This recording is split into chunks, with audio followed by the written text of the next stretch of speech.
Hello and welcome to Dungeoneered, a podcast dedicated to discussing Dungeons and Dragons. I'm Aaron. And I'm Josh. Let's do this.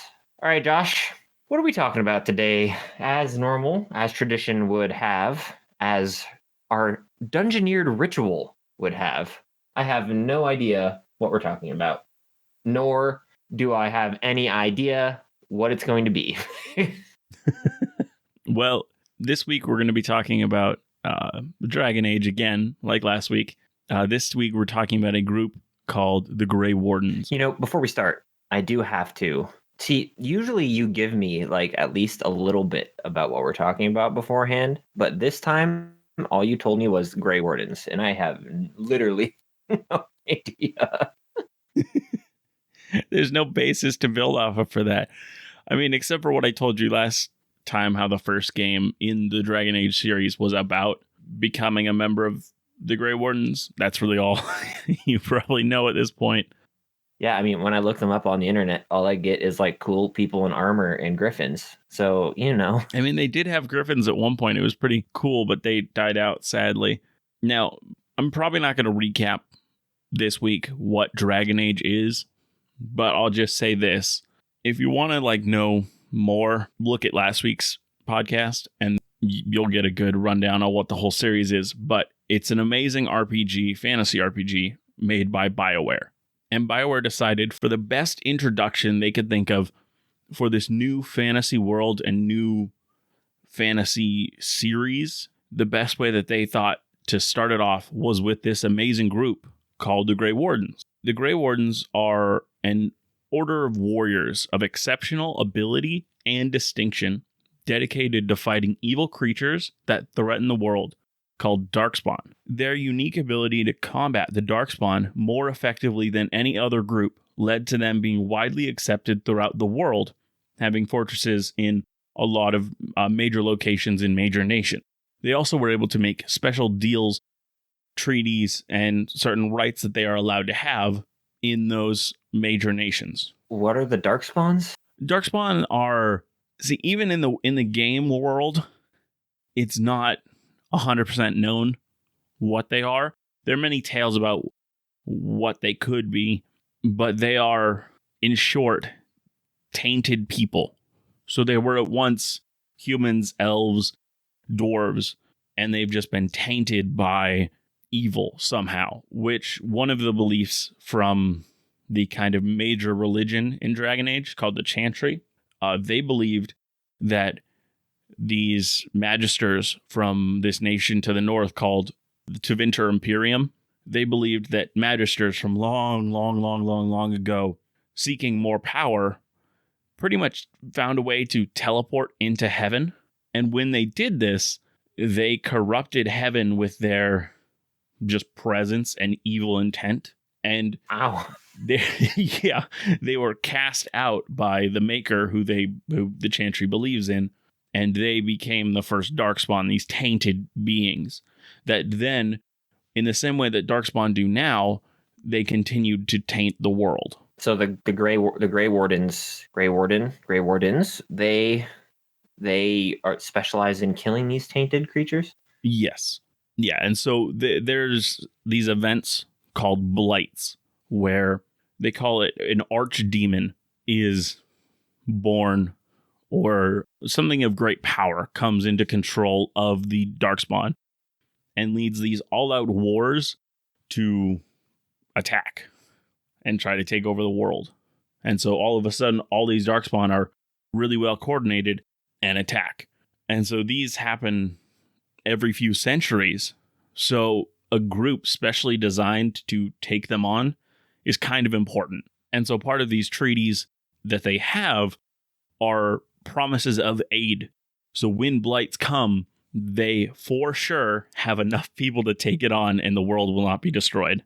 Because even the people that don't want to give up their armies realize it's probably best if the world survives. Yeah, it's usually in our best interest that, usually, yeah. It's not usually that big of a deal, but yeah. I think we all prefer sometimes to not have our world blow up. Mm-hmm. One of the special rights that they have is called the right of conscription. And it's this right that pretty much says the Grey Wardens can conscript anyone they deem necessary for their goals. This kind of right was put in place to make sure that whenever a blight strikes, the Grey Wardens have enough Grey Wardens to deal with it. The right it's very powerful and crosses most borders and most governmental systems. And So they can like just be like, hey, I want your kid to become a Grey Warden. Yeah, but they see, it's another thing. They have been historically a very good group. They have not used it in that way. They have more used, like, there are people that are disenfranchised and kind of looked down on in Dragon Age's world, like city elves. City elves are treated as second-class citizens. They're not as good and all these things. And so a lot of elves, if they do something that offends, say, a noble or something, they could be easily put to death because they're just a second-class citizen. It doesn't matter. The Grey Wardens can be like, no, I know you have them put to death. They're coming to the Grey Wardens and save people from death that way. Which actually, if you play, kind of spoilers, if you play certain beginning storylines in Dragon Age Origins, the original game, that can happen to you, where you do something so bad or you are outcast in such a way that you should be put to death, but they're like, no, we're going to use the right of conscription and save your life. Huh. Interesting. And then you have to like become one of them, become their knight. Yeah. A knight for them and fight these Darkspawn or whatever they're called. Can't remember already. Darkspawn, yes. And so one of the things that about this right of conscription is kind of in modern, like in where the game currently is in the story, Grey Wardens aren't seen with as much confidence as they were previously. Like during the first, second, and third blights, and even the fourth, there was still people who knew of the other blights and kind of knew the seriousness of the situations. Nowadays, in the current, that they have had this kind of long period of 400 years since the last blight, so not even their grandparents saw a blight. So there's kind of this loss of why does this group still have all this power? And so they kind of try to use the right of conscription less now because they don't want to provoke anything. Do blights lead to like the end of the world, like certain doom and death? Well, so the Darkspawn would want to take over, and if the Darkspawn took over, their natural corrupting taint would change the world into Darkspawn. So yeah, it would be pretty bad. Got it. So it's stop Darkspawn or else. Yeah. Now, I jumped around my notes a lot there. Another reason why this right is kind of why they felt they were comfortable giving the Wardens this right of conscription is because whoever they conscripted, if it was like a criminal or anything, when they are conscripted, they go through everything to become a Grey Warden. That officially puts a limit on how long they can live. After joining a Grey Warden, you only have, it's about like 10 to 30 years to live after that, or more depending on how much willpower you have. So like if you go through this right to become a Grey Warden, you like sign up for your inevitable short lifespan? Yes. That kind of sucks. It does, but you're also doing this thing and kind of being the prep group for possible world ending. So you are doing a lot of good through this, but yes, it sucks to be I guess, your chances of survival probably aren't very high anyways, Yeah. Yeah. Now, the origin of the Grey Wardens is that they were created during the first blight. In Dragon Age, the dwarves live underground. And think poorly of any dwarves that don't. They had a vast underground empire connected by many kind of highways underground called the Deep Roads. During the first blight, the thing that kicked it all off was these deep roads were flooded by creatures we now call Darkspawn. They attacked in such numbers that they seemed almost endless. And with these Darkspawn came that taint that I talked about, that corruption, that the very environment around them was corrupted, even going so far as to infect other living beings. In a place called, now I'm going to totally mispronounce this, Weishaupt. In Weishaupt Fortress. What? Weiss a I what? It's Weisshaupt. Yeah, that Yeah, it's rough. It's a rough one. Yeah. Now, in that fortress, a meeting occurred where many powerful warriors and veterans met to figure out a solution to this blight. When they left, they had become the order we now know as the Grey Wardens. They swore that they would accept anyone, no matter their race or background, without distinction. And so that is partially why a lot of city elves join willingly, because there's very little chance for social advancement or any sort of training or a good life in these cities. And so they join a lot of them join the Grey Wardens because it is a great place for them where they are accepted. During this first blight, they gathered enough forces and fought huge hordes of Darkspawn, eventually killing their archdemon leader named Dumat. This, and it's similar to your dynasty in this way, once Dumat was defeated, the Darkspawn disbanded in defeat, running back to their lairs underground. So just like how you were trying to create it where you didn't have to defeat a whole empire, you just had to defeat one thing to win, they did a similar idea. Yeah, just a small group. And after this first blight, was when the treaties and the rights were made, because they realized the importance of this Grey Warden group. Now, the next 3 blights happened first 200 years later, then 115 years later, then another 200 years later. And when the first game starts, just like I said, it's been 400 years from the 4th blight to the 5th blight. And so... so we're due. We're due for one. And so the Wardens were already in kind of a tough position, because people are like, is this someone we have to worry about anymore? Are we really still worrying about the blight? We don't need We haven't seen it in 400 years. Come on. We probably defeated them all. And so that's the kind of position they were in, which is a really fun position to be, interesting position from a gameplay standpoint, is you're kind of starting on this back foot. And so you have all this to gain, because this is happening, and previous Grey Wardens and their power, and you have to work up to that. And it's really good from a gameplay perspective. And so a lot of people actually were doubting, even people that were fighting the Darkspawn with you in that first camp in the game. They're like, no, this is just a bunch of Darkspawn. It's not a full-on blight. And so that doubt was... Yeah, it can't be. The doubt was hard to overcome, because the one thing that makes it different from just a bunch of Darkspawn attacking and a full-on blight is a full-on blight requires an archdemon to lead it, which archdemons are normally in the forms of dragons. Now, this is going to be some spoilers for the games. It's not a super important spoiler. I'm not going to actually tell you what happens in the games. It's something that your character has to go through. So to become a Grey Warden, you have to go through a ritual called the Joining. This ritual is kept secret from everyone that hasn't undergone it.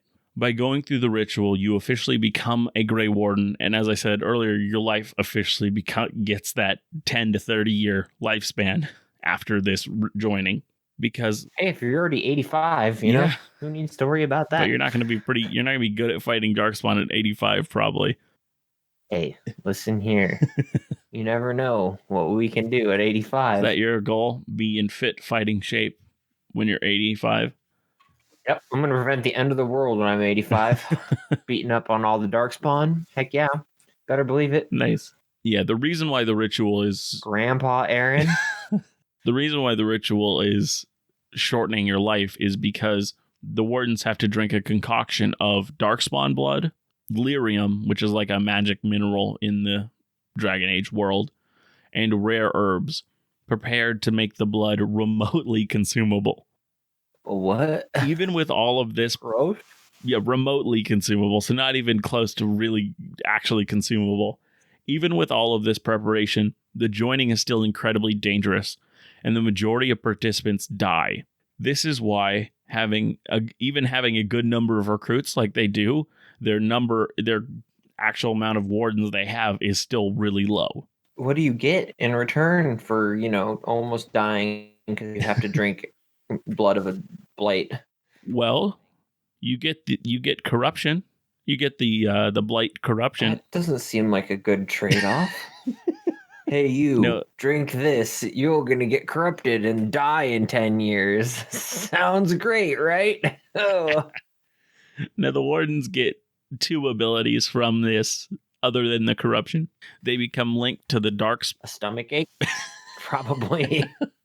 They become linked to the Darkspine's hive mind. So just imagine someone being able to kind of wiretap into like the dynasty's communications. Pretty helpful. Yeah. And it allows them to also detect the presence of Darkspawn.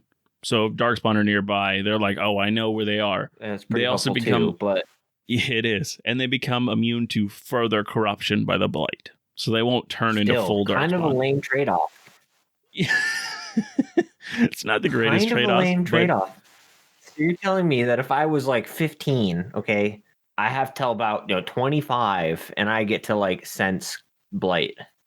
Ooh, that's cool. And then I can listen to them talk. Oh boy. Well, if you're fighting them, that's very talk helpful. About a jip. Some great wardens. No wonder they force people to do this. Some Grey Wardens have learned how to use this hive mind connection to understand the communication between an archdemon and the Darkspawn horde, so they can fully tell how they are all of their military communications. But that's not a guarantee, right? No, you'd have to train that. So you don't. It's just you don't even get that fully. Like it's just you get the ability. Yeah. To happen As I was researching this, I was like, it doesn't sound like the greatest trade-off, but also you'll be excited to know that in, I think it was the last game, one of the games, there is a magic user warden that is doing research into the idea that you can get other powers also based off this joining. And he was doing research into that. So there might be in the future. I mean, you do get cool armor. So, I mean, that is a bonus. You get that cool griffin symbol. It's like a 2 griffins facing away from each other. Yeah, I mean, shoot. Now you also get one other thing. Talk about the best part. Now you get another thing called the calling. This is a fun thing. This is good. Now the reason why this... It sounds terrible. Now the reason why this joining is dangerous is because of the power it gives. The corruption will eventually consume the warden, and if they hold off long enough, they could even be called into the horde of the Darkspawn as one of them. Now, the Grey Wardens call this the calling. It is the beginning of their, funeral. It's the end of their 10 to 30 year time period. It begins with nightmares and bad omens. Then the Wardens begin to hear eerie music and whispers. This is the same call the Darkspawn hear when an archdemon calls the hordes together. Oh no, why would you ever do this? This normally happens. You don't have a choice, right? This normally happens 10 to 30 years after the joining. This varies. Can't they just be like a knightlyhood of love and peace, not bad trade-off and indigestion? Darkspawn are too powerful, man. Now, this 10 to 30 years varies based on the willpower of the person and their interaction with Darkspawn. So wardens during a blight live shorter lives than those outside of one. When the calling begins, a warden will do whatever they deem they must to kind of get ready to die. So whether it's a celebration or a funeral or whatever they want to do, saying goodbye to everyone they love, they will then head underground to the deep roads to slay as many Darkspawn as they can before being overwhelmed and slain. Yet again, another bad trade-off. I mean, shoot, you only got 10 years to live, so, might as well. Well, no, so that's at the end of those 10, however long you have to live. Oh, That's when you hear the calling. Insane. Yeah, when you're about to die is when you hear the calling. And that's when you do the go down to the deep roads and kill. It's like, before I die, I'm going to kill as many of these Darkspawn and take them with me. Man, still a really bad trade-off. Not gonna lie. It's not. If you were trying to sell me this as a salesman, no way. That's why they keep it a secret, my friend. I'll take my pitchfork and torch and revolution. Like in the game, in the first game. No, this is actual spoilers. you just get a task to go into this place called the Korkari Wilds. You go in there, you get the Darkspawn blood, which they tell you to get. That you get the herb, and you get some lyrium, and you get these you get the treaties that the wardens have. And then you go back and you're like, oh, I got them all. And he's like, okay, mixes them in a bowl, drink this. And you're like, what? I have to drink Darkspawn blood? And everybody's like freaking out in your group. Yeah, probably because it tastes like black licorice, and black licorice is disgusting. Tastes like black. Where would you get that from? I don't know. I don't know. Okay, well, that's what It just came out. Well, that's what I have about the Grey Wardens. So my idea for what we would talk about is a kind of nightly order. Let's create a nightly order of some sort. Not a daily order. Oh, man. Sigh is all it can give you. I've been sitting on that one for a little while. I just can never tell you what the topic is now, because you'll just come up, you'll wait with a pun. No, I would never do such a thing. No, you would never. What? Puns and Aaron? No, I haven't been sitting on, a daily order this whole time that we've been talking. Anyways. So, a nightly order. What would be your idea for starting a nightly order? Well, the problem with making a nightly order is that we're gonna have to have something like something specific. Like if we're gonna go based off of the Grey Wardens, then like we're gonna have some sort of like specific catastrophe that's going on that forms them. Unless we just want to make some sort of like holy order, or like do you have a basis for what we want to make this night order on? What like anything specific, or just? Well, so that's part of I thought that was part of the creation of the nightly order is why were they formed in the first place? So what do you want? I'm eating ice. I'm very professional. You're eating ice? Those are very crunchy. They are. I'm very professional. Anyways, what was your idea? Seems like you snack just during our podcast, because you're like, one time you were eating it's not a snack. Cheetos or something. It was something that reminded you of like goldfish. Yeah, it was during the Ablith episode. I had Cheez-Its one time. The other time I had this is your snack session during our podcast recording. Listen, I get hungry when we're doing these, okay? And ice is my way of not eating anything crunchy, That's even... okay. So a night order. So what was it like? Do you have an idea of like an event that their order formed because of? Well, let's say a portal mysteriously opened up in one of the nations. Or maybe it was between two nations, which is why it couldn't just be one of the nations that solved the problem. It had to be a intermediary third party. So a portal has opened up to like a bad place, I'm assuming? Well, no, so that's the thing. I would think of it as a mystery. Oh, mystery plane. It was a mystery. So just all of a sudden, this portal opens up. Nothing has come through yet, but something always could. And they don't. And people they're still like too nervous to like go through it, because you have to do some scientific testing and like, is this safe? Our nightly order is called the Protectors because they protect the entrance of the portal. So they're formed to protect the entrance of this portal. Why? Because it's between two nations, and they don't want to have one nation have their guards there and the other nation have their guards. And so by having this intermediary group, it's better.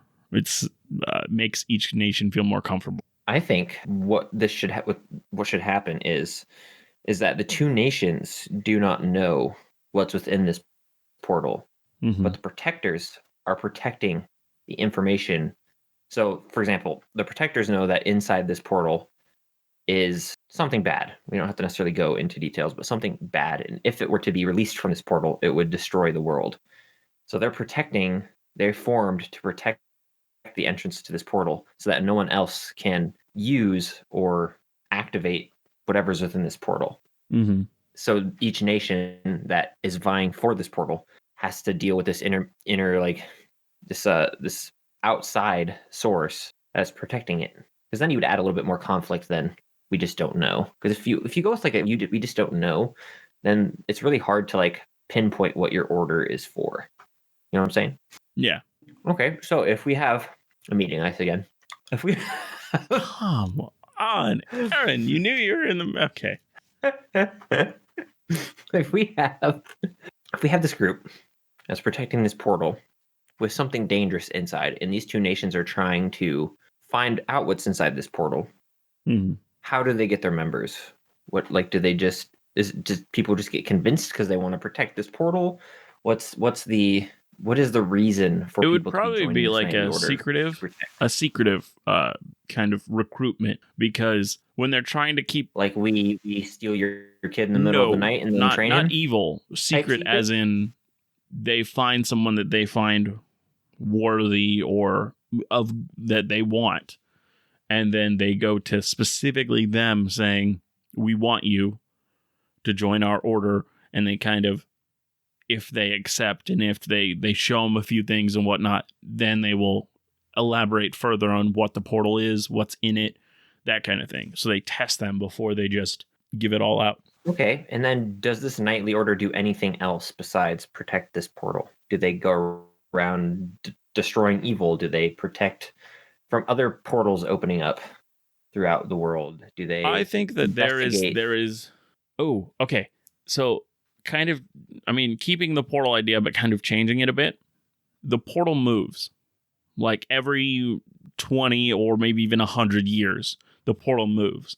So it has to be this knight order that can move around with it. And they would have like a branch of scholars who are trying to figure out and predict where it's moving next. Yes, they predict where it's moving next, and maybe every so often a monster does escape from it, and so they also have to hunt down these monsters or abominations. Which I like that. Yeah, so like every time this portal moves, oftentimes something can be released from the world, released into the world that is dangerous, and these knights have to go and fight it and kill it. I like that a lot. Now, I am going to say yeah, that the idea came to me because it began sounding an awful lot like the Adventure Zone Amnesty, where in the Adventure Zone, they're playing the game Monster of the Week, and Griffin makes it where there is this portal that lets out these abominations, and you have a week to solve it, or the kind of power in the area, the kind of power of the portal releases a bit on it, and it can escape the kind of town area. And so you have to defeat it before that time, which is a really cool, like, way of kind of keeping it controlled for a bit, like, and making it sound like it works in game, like in the story lore wise. And so you have to defeat it or find a way to defeat it within that time, or it escapes and gets out into the wider world. And it'll be harder to control and like not let everybody know, hey, there's this portal letting things in if it gets out. Well, I mean, we can, every time this portal moves, we can, it can easily just be something as every time the portal moves, something comes out of it, Yeah. And then these knights. I just wanted to give credit where credit was due. Yeah, totally. But again, if the portal just moves and something comes out that's dangerous, it doesn't necessarily copy too much of it, even though I haven't really watched it. But, yeah. I know you don't even know what the story is. I just thought it was a cool relation there. Yeah. So if they had to, getting back into the line of creating this knightly order, so they would have these like two subsections, one of like scholars who are trying to figure out where this portal is going to move to so that they can try and best predict where it's coming from. I'm assuming it would be probably a pretty important goal that the knightly order would have, so that they can try and get to the place before it reappears to where it's coming from, or at least guess. And then obviously a group, probably actually two subsets. One, a group that protects the portal, and then another group that hunts the things that come out of the portal. So these three like subsets. Oh yeah, I was thinking it would be three branches. One is the scholars that search for kind of what's the place behind the portal, what are these monsters, how do we defeat these monsters, and where's the portal next. Then there is the group that hunts the monsters, and then there's the group that tries to protect the portal from the kind of local area. And so those people would even be like, there's politicians in that group that kind of try to keep the kings and queens or whatever it moves happy at the same time. We're going to have to add a fourth branch. And the fourth branch are the delvers, the people who go into the portal to seek and find stuff that's inside the portal. discover more about it. Mm-hmm. So you'd have that other branch. Now, are these people mostly like mercenaries or hired help, or is there? Probably. I don't know, because you'd want to Because keep I the kind of think secret. it's I. That's true. You would, but I was kind of thinking it was so dangerous that like you're like, it would be better to send randos than our I own mean, I think you people. could do. It But depends on how much you'd want them to have the secret of the portal. If yeah, we don't care that it's secret, because it was originally a secret because two nations, but if it moves, it doesn't matter too much that it's secret. So if you wanted to do mm-hmm. a more friendly like group player player interactions, you could easily make it so, because if we're putting this in a D&D setting, you could easily make it so that they hire people to go into this portal. And so then you could have your party go into this portal and make this whole entire like world that they have to go explore and find something like an unexplored, uncharted area, which would be really fun to do. Yeah, and if you want it to be like a full-on campaign, you could even make it, and you could make it secret again, but you could just make it where the party just happens to be right around where it all of a sudden teleports to, and they're just like, there's this new portal here, what do we do? And then because they learn the secret of it, then the order's I mean, like, do you want to it work would be with us? fun. It would Like, be you fun to kind of do. already know, and we Yeah, it got to would be keep it really fun secret. to do like you could like if you started say like at 10th level or something like that, it'd be really fun to, as the Mm-hmm. party say like traveling in a caravan, this portal just opens up where they're at and these like creatures come running out, and so Yeah. they stop them and fight them, and as you know, once they kill them and stuff and they're kind of like, what the heck is this portal, these group of knights all of a sudden show up and like talk to them about this portal, and that'd be a really fun way to introduce something like this. It'd be totally chaotic, of course, but it'd be kind of fun. And Yeah. then dive into this whole what this knightly order does. They protect this portal. They try and predict where it's going to be. They delve into it to unlock and uncover its secrets or the hidden civilizations that are inside. And that'd be a really fun thing to do. So the question Yeah. then would become, do they protect it to prevent people from going in and from things coming out? Would it be like a both? So they don't want people going in and they also don't want things coming out? Well, I was kind of thinking it would be a mutual, uh, doing one protecting things from coming out. It kind of just leads to them also being protective of who goes in, because there might be some sort of danger when someone crosses over. There's a danger of letting something out or something like that. You want good old Farmer Joe to walk on in there and get eaten by a Tyrannosaurus Rex or something, Even if he asked really nicely, just like, "Hey, let's not what for you now." got in your portal there, Sonny? Oh, is that a T-Rex? Okay, gosh. Farmer Joe. You wouldn't want that to happen, that's for sure. But then you also wouldn't want the like conniving feudal lord to go in and possibly unlock secrets that could potentially, like playing off of the Grey Wardens, corrupt the world or destroy the world. Mm-hmm. And you also don't want someone that's like escaping from some sort of law somewhere. Be like, hey, no one's going to check in the portal. I'm diving on in. So then that would probably mean that this knight order is probably pretty like well established and well like connected with nations around. So they would like know laws and be in contact with the nations of whatever world that we're in, because they would kind of have to be, because especially if if this portal moves into various different nations and then all of a sudden this huge knight order comes marching through your lands, you probably that's why I was probably saying want to know about it. Yeah, that's why I was saying in the protecting group of the three groups, well, four now, they would need like politicians and stuff, because they would need people to smooth that over. Like, hey, we got to get here. We got to do this, and also prevent those lords and ladies from being like, you're on our land. We're just going to go through the portal. And you're there like, no. We can't allow that. Yeah.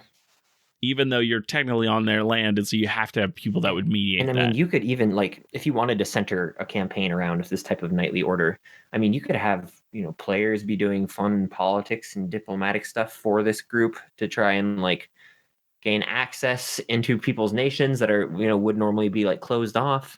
I mean, you could do all sorts of really fun stuff. You could have it, have the party delve into this portal to try and unlock and unleash its secrets, you know? I mean, you could have them protect the portal. You could do all sorts of fun encounters throughout the entire campaign doing something like this. Yeah. And it would also be a fun way to have like a constant kind of, if the adventure ever runs into a lull and they're like, we don't know what to do, they're like, hey, we could just get a job Yeah, with those especially the guys. delving aspect, because like they're always looking for capable, I hate using the word adventurers, but capable adventurers, and Well, what would I you mean, rather I don't know, I use? just don't like the word adventure very much. I think that's more of just I don't like the word like adventuring party, or it just sounds corny to me. No, I get that.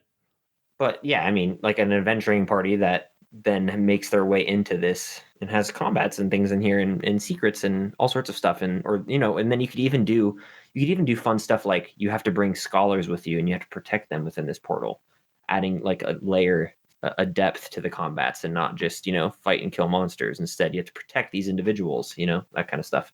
It's always fun Yeah. to add another layer. And then Yeah, if that makes you sense. Yeah, and then if you have players who are like really interested in lore of your world, you can have cool lore dumps in here. Like you can have all sorts of cool, like ancient libraries or anything like this, where they can learn secrets. Like for example, in my world, ancient magic, where they can find unique magics that are really strong and really fun. All sorts of stuff, or magic items that are strong, and then it can then Yeah. become a part of. You can also then that kind of adds the discussion of, well, do we get to keep this magic item, or do we have to give it to the Night Order when we come out? Like, what's the deal? And I mean, we all know. I always hate those when it's like, oh no, we just did this mission for these guys. Do we get to keep this magic item? It's really cool. I really want it. Yeah, and I was going to say, we all know that the party always wants to keep that, so that is automatically a point of contention.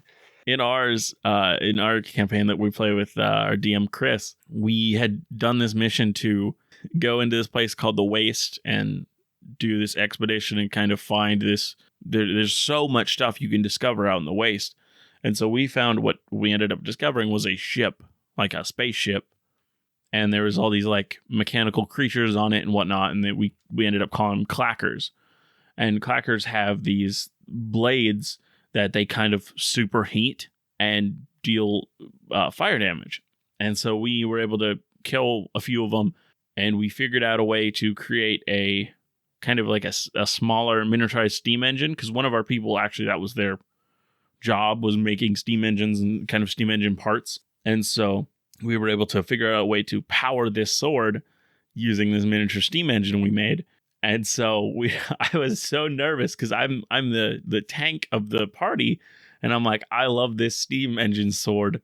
I don't want to lose it. And I was super nervous when we got back about, oh no, is the group that we went with going to be like, oh, that's ours for research. Thank you. Yeah, this is ours for research purposes now. We had to keep this. Yeah. Yep. I was all like, no, no, no. But luckily they didn't ask for it Take because it. we made it. But Yeah. Yeah. So I mean, that automatically adds like a fun little aspect of like, maybe trying to convince this order to keep the item they have, that kind of stuff. yeah. Yeah, that is a interesting aspect. And then, I mean, if you didn't want to make a night, this type of campaign like a full focus, like you were saying earlier, it's just a really fun like side add-on thing. You could even do like, if you were doing like random encounters while people are traveling or something like that, you could add something like this on there, where they run into a group of these knights who are searching for the portal. Or you could add, the portal event itself into a random traveling Yeah, day. All you could sorts have of it fun be stuff. the portal, just people looking for the portal. It could be monster that came out of the portal. Like there's so many different there's so many different options that revolve around this one group that makes these random encounters not feel so random because they fit into a part of the world. They're not just, Yeah, oh, and you then ran into 3 wolves. Yeah, and then if you wanted to make this the center of a campaign, you could also play off of like there's usually only one portal that opens, but now multiple portals are starting to open. And trying to find out why these portals are opening and what's causing it, and the things that are coming out of it are becoming more and more dangerous. Like then you could delve into expanding the problem to make it more of a central theme in your campaign. Yeah, what is making these and what's trying to come through. Like I would probably make it something like a Cthulhu or some sort of like these monsters of such great power, and it's just trying to get a hold on our world, and so it doesn't work in the same way our world does. So it can open like 20 portals in our world, and they can be all over our world, but that's all it needs is those 20 portals to get through. And so See, just because it doesn't have to be one big, because it doesn't work the same way we do. see, my initial idea was, which is partially like a pretty classic D&D trope, but say like another like dangerous civilization, and they have the power at the beginning of the campaign to open one portal. And when one portal opens, they unleash monsters, but also like their own night order that looks for items and things in our world to be able to gain the power to open more portals. And the portal moves because the planes in D&D, at least, or in this world, they shift and move. So every time the planes start to move apart, the portal collapses and they have to reform it somewhere else on a different portion of the plane. Then as time goes on, more and more of these agents make their way out of the portal, gaining more and more items, or you'd have to decide what it is that causes them to be able to make these portals, but more and more essence to open portals. And so then No, I like the idea of that, but I think it would be really fun if the group on the other side was good. And so when they send people through, they're literally just sending their citizens, but because of something about how the portal works, it kind of transforms them into these monsters that we see on the other side. So we think they're sending these attackers, and they're like, why aren't our diplomats coming back? Like, what's on the other side? So they keep sending more and more and more. And so that's why there's more and more monsters coming out all of a sudden, is because they're trying to find their diplomats, and they're just people that just keep getting changed by these portals. Yeah, absolutely. I mean, you could easily run something like that too, or you could run like they're just a normal civilization also, and we're just misunderstanding and killing them. Like, if you wanted to add a moral complexity to it, you could easily do stuff like that too, which would be kind of fun as well. But I mean, just creating the idea of a knightly order formed around protecting a portal, and you can do endless ideas just based off of that, Yeah, the portal has make an entire campaign. Yeah, the portal has such freedom on what it actually needs. It could be, and so does the people that are in the Night Order. Yeah, I mean, that was one of the things I was actually talking with Chris about recently over text, was just like the amount of people in one group, even though they all maybe they all have the same belief, or they all have the same, maybe they're all Grey Wardens or whatever. The unique qualities and like the vast array of different people that you'll find in one of those groups is crazy. And so there's so much freedom when creating a character in a group. Like even like in our group, we, with Chris as the DM, we have a group called the Church of Stars. That's kind of like this bad group that is kind of controlling and tries to be a political powerhouse, when that's not really what it should be. And so like even inside that, there's probably like amazing, really sweet people that just follow it because they believe in it. And then there's people like this paladin that we've met that's just a horrible human being and hates us for no reason and wants to try to extort us for extra money when we've already paid to get their resurrection services. Yeah, I mean, you can add tons of layer of complexity to a knightly order. You can make one of my favorite things to do in D&D is make like one of the NPCs that's a part of these type of knightly orders, like initially incredibly hostile to the party, not like I'm going to fight and kill you, but like kind of standoffish, and then over time slowly like grow on the party. And that's always a fun dynamic to add. Like a group of people. Yeah, especially if you have like a character that's also super like not as you say hostile, but like that same kind of standoffishy, like I don't trust people the first time I meet them, and then having both of them immediately distrust each other. It really creates this really fun kind of bonding where they're like, okay, we're both the same kind of untrusting people. And then when they both see each other doing good together, they're like, huh. And it creates a fun kind of friendship in the game. Yeah, and that would be super, like a super fun, at least role play like option that you can explore. So yeah, there's so many options with a knightly order based off of this sole idea that like you could go on forever. Yeah. This Night Order is pretty interesting. What is the hierarchy like? What are we thinking? Is it like one person leads? Is it a group that leads, like a council, or I mean, you could really go how? both ways. It'd probably be like if we had these multiple branches, it'd probably be like a council of like one of the higher ranking members of the branch that sits on the council. So like a Yeah, scholar, a delver, a protector, like that kind of sit on this council. yeah, Like and they Knights of the all Round kind of Table.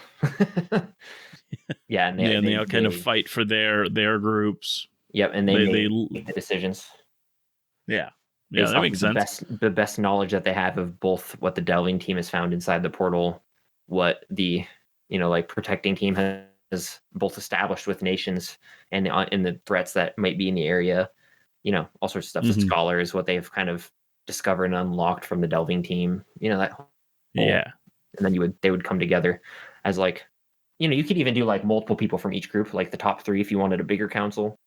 So it really depends on what you want to go with. I mean, you could just do a single leader if you really wanted to. Also, you could just do like a single, head knight or whatever who yeah. controls the whole thing. But yeah, I mean, this would seem to me more like a little council because there's so many different branches, and they would all kind of convene and come together to decide what's best plan, like how they're going to get to this new portal location that's about to open up, that kind of stuff. So Yeah. Yeah, that does make yeah, they'd sense. have to be like they'd have to know what each other are doing, which each group is doing. And the best way to do that would be having like representatives for. Yeah. Yeah, that would be the best I way. mean, you could also do a combination where you have one head knight who sits on the council and then a council of, like the high members of each branch.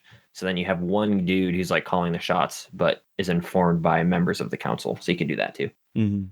Yeah, and I always find that can have some fun kind of political games stuff with it, where you're mainly working with, say, the Delvers, and you kind of go up in the Delvers part of it, and then they're like, once you kind of get in with it, you kind of the main guy will like kind of just offhandedly mention like he's irritated that the protectors are the ones currently with the leader in charge, and like you could have all these fun things where one group believes they should always be the leaders because, like, let's say it's the protectors, they came first, they were the first order to be created, so they think they should always be in charge. And like Yeah. have these fun dynamics of kind of a power struggle where it's like, no, just because you were first doesn't mean that you have a right to rule. Right. And then, you get into the whole like you could play along the lines of like, say the party was hired by the Delvers to go do this specific task, and then say the head of the protectors, like almost like a Critical Role type thing, like invites them to a dinner and is like, so what did the head of the Delvers ask you to do? Like Yeah. like make Yeah. it Have that whole these kind kind of of awkward thing awkward. because he believes that he should be in control and ruling, and the protectors should be the ones that are doing everything, and then kind of have this awkward awkward conversation. So that'd be a really fun thing to do too. That would be a good one. Yeah. No, for this nightly order, a lot of like unique groups in D&D have unique things they can do, unique abilities or whatever. What kind of unique training does this nightly order get? Yeah, that's a really good a really good question. Well, I definitely think it's some sort of anti-magic or maybe magic detection of some sort, because like trying to maybe the we could say the things that come through the portal still have like a, I don't want to say a stink, but like a portal essence still on them. So you can detect them with like detect magic. Thank you, Aaron. That Thank portal I you. smell on you. And now my bird's laughing with me. Yes, he is. He enjoys it very much. Yeah, he does. He likes portal smell, But yeah, Now I have to go get definitely him. some sort of detection. What do you have to I have to get? get the bird because he's gonna scream otherwise. Well, Oh, is he not on you right now? No, she flew away when I started laughing, and then that means she's gonna scream. Yep, gonna scream a lot. Yep. Anyways, a sort of magic detection would be good because like detecting where the portal would be, or like monsters that come out of the portal. Yeah, that's what I was thinking. It was some sort of essence of the portal still left on them that it could still detect. Like, yeah, in D&D terms, I guess you could do a couple things. You could do like the ethereal, like an etherealness. So if they had like true sight, or like they gain like the ability to see into the ethereal plane partially. And so if you could see a creature that had like passed through this portal, they would still have like a fragment of etherealness like drifting from them. So you could do something like that. I kind of like that idea, And like having some sort of ethereal sight. Maybe it's like a magic weapon that they all get, or do you think it's like a natural ability they get trained in? yeah, and that could be how they locate the plane. So they have like you could add another branch where they have scouts that are like all over the world looking for possible new places that they could see partially into this like plane, partially into whatever plane this is. I just use the ethereal plane as an example, but like they can see partially to a certain degree into the plane, and they make their way across the lands looking for where the plane seems to be strongest or closest to, and that's where they think it might pop up next. So that'd be a fun thing to add as well onto this nightly order. Interesting. Some like a other plainly sight. Now, do you think that would be like a magic infused into a weapon they all have, or do you think it would be like a natural ability they would be trained in, or like a ritual, like with the? Yeah, it depends on the flavor of the campaign. I mean, if you wanted to like, you could easily make it like they're almost like an Asimar, but like when they become part of this night, they essentially like gain this trait, like this innate trait to like see. So like you could do something like the Grey Wardens where they have like a rite or a ritual that they go through and then they gain this sight. That could be really fun. So then they would, after they go through this ritual or like a welcome like a welcoming ceremony, but like a ceremony they're able to see. So that's probably how I'd think of it. So it becomes more of like this innate ability. But if you had a really magical, like fantastical world, then you could probably do like armor or weapons or something like that. My problem with like doing yeah, it's the one thing about making those that with like new DMs and stuff. That's a thing to watch out when doing stuff like that. You have to be okay with a lot of it falling into the player's hands. Like if they kill a bunch of them or they see a bunch of them die, then they're gonna have access to those weapons, which is one of the things that really separates like D&D from like a video game.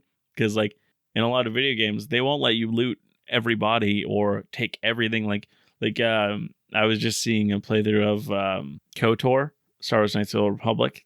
Like the one on the Xbox, which that one you literally like in the first like 5 minutes you see two like a Sith and a Jedi fighting, and you're like, okay, they clearly just had two lightsabers in front of me, but you cannot pick up the lightsabers. Yeah, no, I mean, like you were saying, you have to be really careful if you do magic items because players can then take those magic items.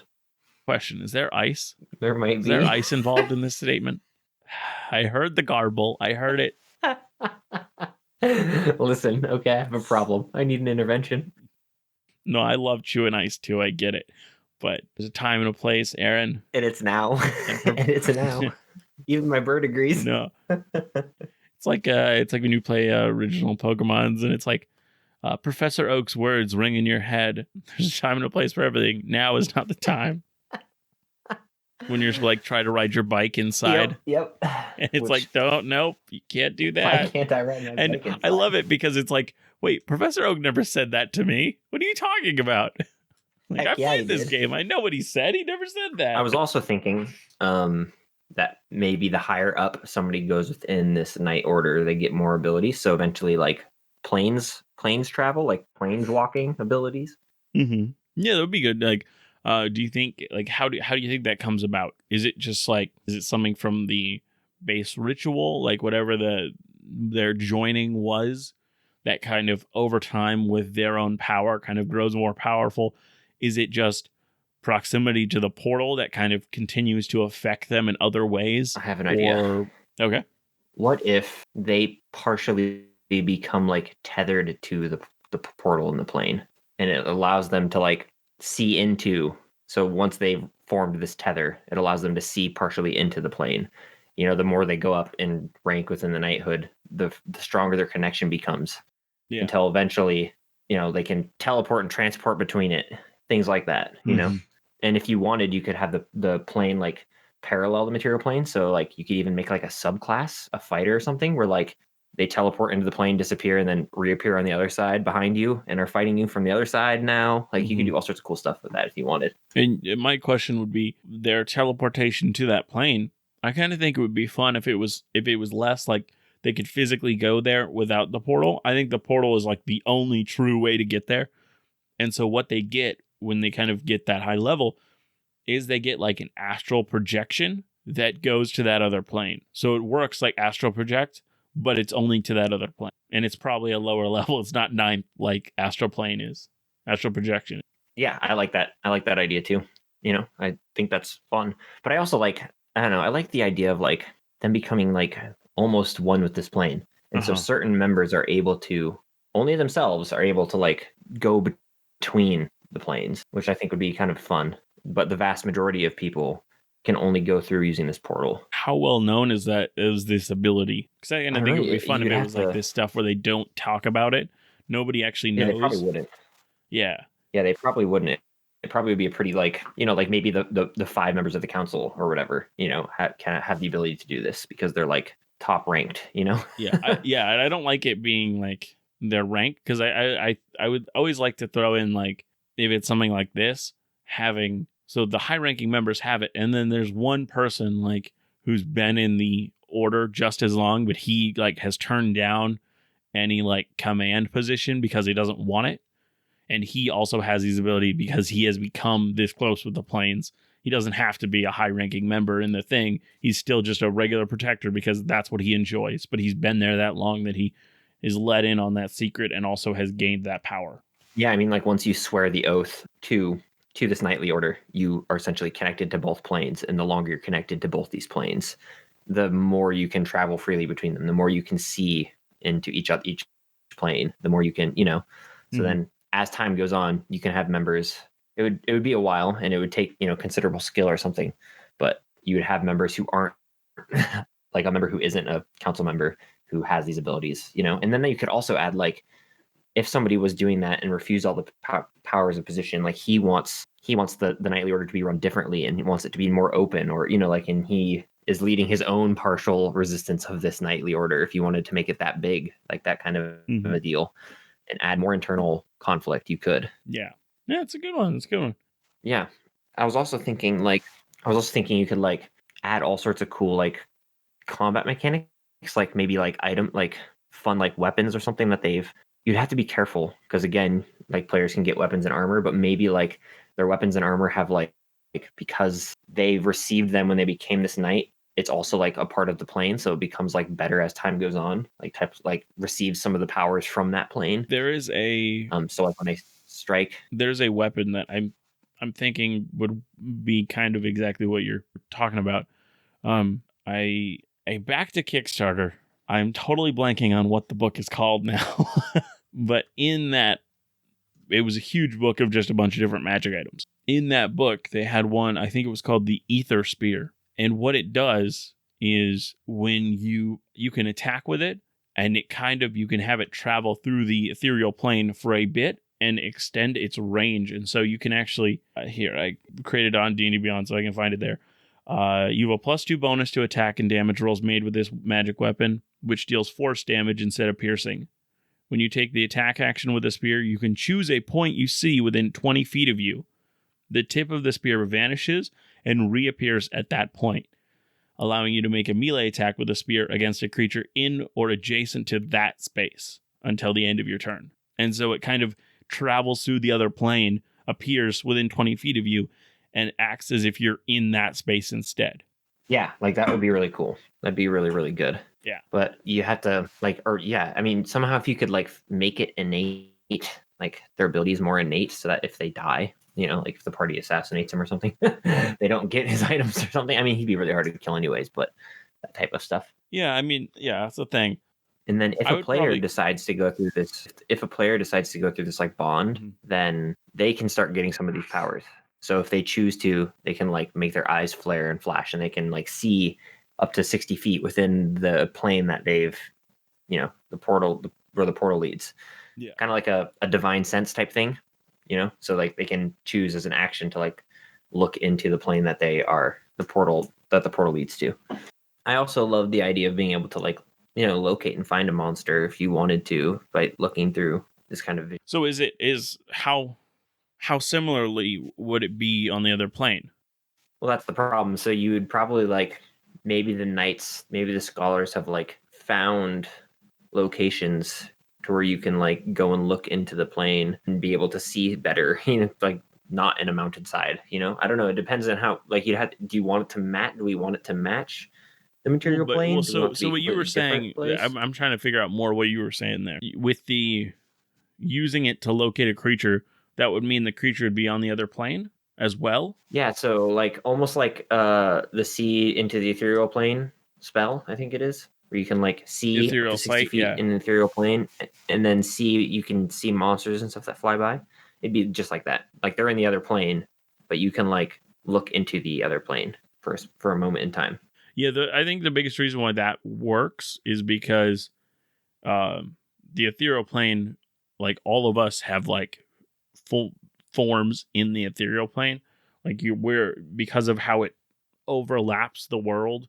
Well, yeah, the reason it works is because it overlaps the world. And so if this plane didn't, like if you flashed in to look at the plane that the portal leads to and you're in a mountain, then you wouldn't see anything.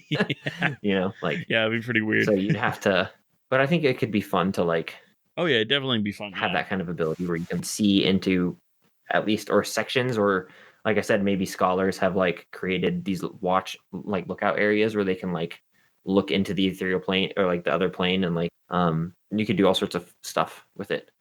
Mhm. But yeah, you'd have to determine if you wanted it to match the material plane or not.